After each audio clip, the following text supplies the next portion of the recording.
तो उस समय मिलन मेला प्रांगण में ही बुक फेयर होता था, पुस्तक मेला होता था। तो हम लोगों ने हिंदी की जो पत्रिकाएं लिटिल मैगजीन में आती थी उस समय, हम लोगों ने सब कोई मिलकर गिल्ड से ये प्रार्थना किया कि हमें एक अलग, उसी के अंदर एक लंबा टेबल हमें दिया जाए जिसमें हमें 7-8 पत्रिकाएं हम लोग बैठ सकें हिंदी की। और अब यकीन नहीं कीजिएगा, त्रिदीप दा ने तुरंत वो व्यवस्था कर दी और वहाँ उस समय उसमें करीब 6-7 पत्रिकाएं हिंदी की उस पुस्तक मेले में एक साथ बैठी, आपस में गप होता था, पत्रिकाएं बिकती थी, एक माहौल सा बन गया था। लेकिन बड़े दुख की बात है कि इस साल इस पूरे लिटिल मैगजीन पैविलियन में मुझे एक ही हिंदी पत्रिका नजर आ रही है, वो है सदीनामा। मैंने अपने पत्रिका संपादक दोस्त जो हिंदी के हैं, जैसे मरुत्रिन के संपादक हैं, उनसे और भी मातंड जी से, बहुत लोगों से मैंने बात किया कि भाई क्या हुआ, आप पार्टिसिपेट क्यों नहीं करते हैं। तो ये जो माहौल था, जो एक माहौल बना था, कम से कम 7 पत्रिकाएं पैंडल में बैठती थी, हिंदी के लोग आते थे, वहां काव्य पाठ होता था, काव्य गोष्ठियां भी की जाती थी। अब मैं जीतांशु जी को फिर धन्यवाद दूंगा कि उन्होंने सदीनामा के स्टॉल के बगल में ही एक काव्य गोष्ठी का आयोजन किया, जिसमें मैं भी थोड़ा बहुत सहभागी था और उसमें बहुत सारे कवि आए और उन्होंने हिंदी में अपनी कविताएं पेश की। तो हम लोग फिर कोशिश कर रहे हैं, एक दूसरे के बगल में पलने वाले प्रतिवेशियों की तरह हैं, तो उन दोनों में संवाद होना चाहिए। साहित्य में संवाद होना बहुत जरूरी है। तो ये संवाद कैसे हो सकता है? इस संवाद का एक ही माध्यम है, अनुवाद। इसीलिए अनुवाद के कार्य को आगे बढ़कर करना होगा।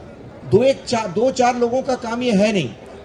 जो हिंदी के साहित्यकार हैं, जो हिंदी में आज लिख रहे हैं, आज के कवि हैं, उनका बंगला में अनुवाद होना जरूरी है। और बंगला में जो आज के साहित्यकार हैं, उपन्यासकार हैं, कहानीकार हैं, कवि हैं, उनका हिंदी में अनुवाद होना जरूरी है। तो मैं संयोजक जी से थोड़ा इजाजत लेना चाहूंगा। सदीनामा में ही बंगला के एक अभी बहुत लोकप्रिय कवि हैं तृष्णा बशाक, तो उनकी एक कविता जो मुझे बहुत अच्छी लगी थी और मैंने उस कविता को हिंदी में अनुवाद किया था और सदीनामा में जीतांशु जी ने उसको अभी कुछ ही दिन पहले उसको छापा। इस कविता की विशेषता यह है कि सादत हसन मंटो का जो ठंडा गोश्त कहानी था, उस कहानी के ऊपर उन्होंने कविता लिखी और कविता को मंटो को समर्पित किया। मंटो को समर्पित ठंडा गोश्त। नहीं, तुम्हारे उत्सुक शरीर के नीचे इस शहर को पहले जैसा नहीं पाओगे। नहीं, तुम्हारे उत्सुक शरीर के नीचे इस शहर को पहले जैसा नहीं पाओगे। अंधेरी रात इसे चीर कर चली जाएगी। अंधेरी रात इसे चीर कर चली जाएगी, जैसे नंगी बिना कंडोम की जीप। जैसे नंगी बिना कंडोम की जीप यह एक अनंत फ्लाईओवर की तरफ पड़ी रहेगी। नहीं, तुम्हारे उत्सुक शरीर के नीचे इस शहर को और पहले जैसा नहीं पाओगे। नहीं, तुम्हारे घुड़सवार पुरुषांग के नीचे इस शहर को पहले जैसा नहीं पाओगे। यह अनंत फ्लाईओवर की तरह पड़ी रहेगी। संतरे जैसी दोनों छातियां ठंडी जैसे अभी फ्रीज से निकाली गई हो।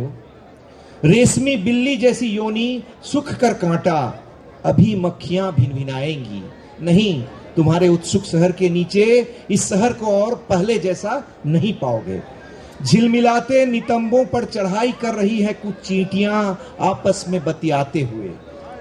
तुम उसके सीने में बेसूद गिरे हुए हो। तुम उसके सीने में बेसूद गिरे हुए हो। एक लंबी यात्रा के बाद अवसन्य सा कब सूख गई उसके स्तनों की सूपे तरल, तुम्हें पता भी नहीं चला।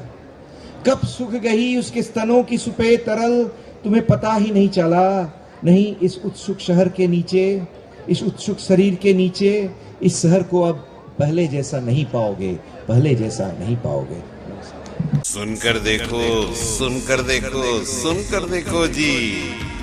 ममता राहुल मोदी बोले, लिखे जितेंद्र जी।